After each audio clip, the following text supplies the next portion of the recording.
Olá, pessoal, tudo bem?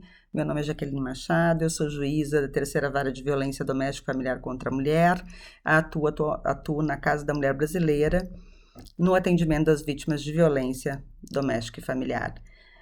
Eu quero falar com vocês hoje um pouquinho sobre gênero. E quando a gente fala sobre gênero, a gente tem que fazer uma diferenciação.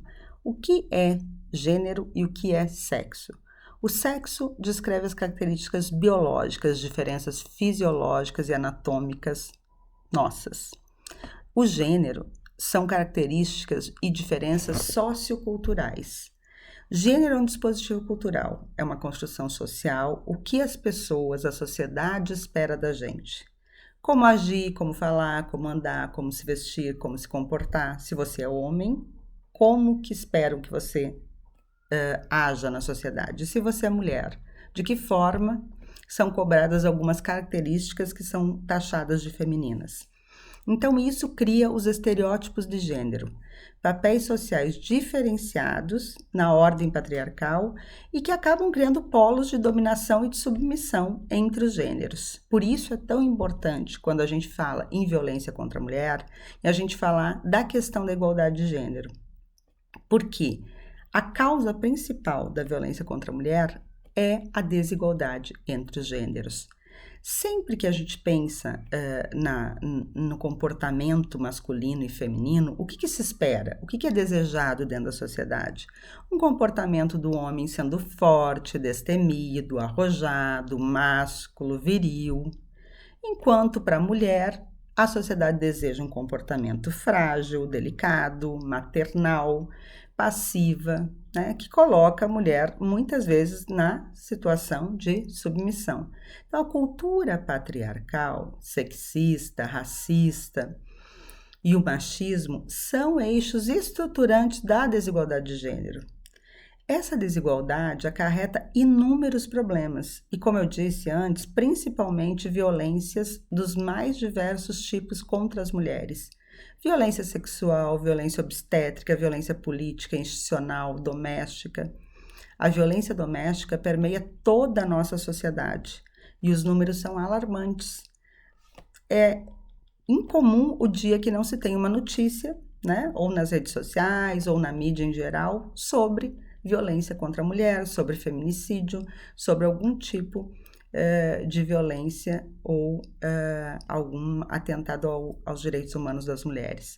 A sociedade brasileira percebe a violência, mas não consegue ainda fazer o enfrentamento das suas causas, porque o grande passo para uma mudança e uma real equidade entre todos independe de gênero, raça, etnia, orientação sexual ou classe. É sem dúvida alguma a educação. Então, se quisermos avançar, se quisermos mudar, se quisermos reduzir os índices de criminalidade, nós só conseguiremos através da educação. E, falando em educação, nós precisamos falar num ponto importante, que é a questão do feminismo, que hoje está tão mal divulgada ou até olhada até por mulheres como um movimento extremista, um movimento que é o contrário do machismo, né? Que é visto de forma tão ruim como machismo, quando não é isso. O feminismo sempre foi um movimento para acabar com a exploração sexista. Não é um movimento anti-homem, não é só um movimento de mulheres querendo ser iguais aos homens, é um movimento por igualdade de direitos e de obrigações. Foi um movimento feminista contemporâneo, né, que revelou e expôs a realidade dramática da violência contra a mulher, da violência doméstica. Nunca se falou antes da violência que as mulheres sofriam dentro de casa, porque a violência sempre foi normalizada. Também foi um movimento feminista que possibilitou as mulheres estudarem, votarem, serem votadas, ter uma igualdade formal na maioria dos países, ainda que de fato não tenhamos uma igualdade, temos nos direitos. Eu vou indicar para vocês um livro muito bom, da Bell Hooks, que chama O Feminismo é para Todo Mundo, Políticas Arrebatadoras. A Bell Hooks ela fala sobre a questão da importância do feminismo entre nós, todos, homens e mulheres, para a busca dessa igualdade, para a busca de uma vida para as mulheres de paz e também para os homens que se envolvem nesse tipo de comportamento agressivo contra as mulheres. Buscando nas pesquisas realizadas no Brasil, a gente vê que a maioria das mulheres e dos homens brasileiros já teve proximidade com a violência doméstica. Então, numa pesquisa do Instituto Patrícia Galvão, Instituto Avon, de 2013, isso em 2013, já se percebia essa proximidade da população com a violência doméstica. Mais de metade dos pesquisados, que foram 1.500 pessoas, divididas em 100 municípios, já conheciam alguma mulher agredida. E 56 dos entrevistados já tinham conheciam um agressor. Ou seja, metade das pessoas entrevistadas conheciam essa violência de perto, né? Pensando nisso, tá, a gente tem que se perguntar, mas o que é para essas pessoas uma agressão contra a mulher? Se mais de metade dos entrevistados conhecem alguma pessoa que praticou uma agressão e conhecem uma mulher que foi vítima de agressão, o que seria essa agressão? Que tipo de agressão eles entendem que seria passível de uma punição ou até de um registro de ocorrência? E a resposta parece muito clara. A maioria das pessoas entendem que violência contra a mulher ocorre com uma agressão física. Ou seja, se a mulher tiver com marcas, roxa, com algum tipo de braço quebrado, algum tipo de violência que apareça no seu corpo, isso para as pessoas é considerado uma violência doméstica. Mas a maioria das pessoas não reconhece as outras formas de violência contra a mulher e que foram elencadas na Lei Maria da Penha e que nós vamos falar agora. Então, são violências de gênero que a gente fala, violências que acontecem contra o gênero feminino, né, contra a mulher por ser mulher, e que são invisíveis para a população, né? É como se fosse um iceberg, né? A ponta do iceberg é o feminicídio, a agressão física, o estupro. Agora, existem formas menos explícitas, que não são visíveis à população em geral, que é o abuso psicológico, até a ameaça, o humilhar, a chantagem emocional, culpabilizar, o controle sobre a mulher, né? E existem formas muito sutis que estão naturalizadas dentro da sociedade, que é a publicidade machista, o humor machista, o machismo na mídia, a invisibilização dos direitos da mulher. Tudo isso são formas sutis de violência que permeiam o nosso dia a dia, que são vistas como naturais, mas que, efetivamente, fazem com que cada vez mais nós tenhamos números alarmantes e que essa violência seja naturalizada.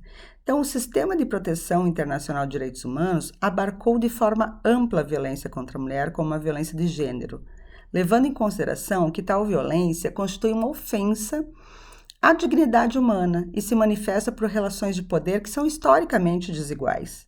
A Lei Maria da Penha, no seu artigo 5º, elencou as condutas que, com base no gênero, ocorrem nas relações domésticas, familiares e afetivas. Tais relações íntimas de afeto são constituídas em relacionamentos dos mais diversos, casamento, união estável, mero namoro, e podem ocorrer em relações atuais ou passadas. Então, as violências previstas na Lei Maria da Penha e que são passíveis de concessão de medida protetiva são aquelas que ocorrem dentro do ambiente doméstico, do ambiente familiar ou numa relação íntima de afeto. E que podem ocorrer em qualquer tipo de relacionamento. A violência contra a mulher, o que ela acontece com a violência? Ela perpetua essa desigualdade de gênero, ela cria um círculo vicioso, difícil de ser rompido. As mulheres ficam anos e anos nesse círculo vicioso, sem conseguir sair, sem romper essa relação. E as crianças, os filhos dessas mulheres e desses casais que vivem nesses relacionamentos abusivos, acabam reproduzindo esse modo de agir violento e sexista. Por isso, a gente sempre fala que o segredo para a mudança está na educação, né? Nós fazermos com que a sociedade entenda que esse tipo de comportamento machista, sexista, não pode mais subsistir, só pena de nós continuarmos com essa sociedade desigual e violenta. Então, se as pessoas acham que uma agressão seria só aquela agressão física, o que é uma agressão efetivamente? Uma agressão é um padrão de comportamento usado para exercer o poder e controlar outra pessoa, mediante o medo, a intimidação, que pode incluir ameaça ou violência, ou pode não incluir violência. Pode ser um controle pelo medo, né? Pode ser uma ameaça, pode ser um controle num relacionamento abusivo. O controle geralmente inicia através até de uma sedução, é aquela coisa de controlar para te ajudar, eu vou te ajudar, eu que cuido da sua conta bancária, eu te ajudo porque você tem muitas tarefas, não saia sozinha porque eu estou te protegendo, e aí começa o isolamento dessa mulher. Essa mulher só sai quando com esse companheiro, com esse namorado. Essa mulher acaba se afastando dos amigos, se afastando da família, e ele acaba controlando a vida dela. Nem sempre um comportamento abusivo começa do dia para a noite com uma agressão física. Geralmente não. Geralmente antes nós temos outras formas de violência. E quais são as formas de violência, então, que a Lei Maria da Penha classificou como possíveis de acontecer nesse relacionamento abusivo? Primeiro, a violência física, que é a mais conhecida de todos, né? Nela, o agressor bate, ele espanca, ele empurra, ele atira objetos, puxa o cabelo, morde. Procede com qualquer outra forma de tortura ou de violência, né?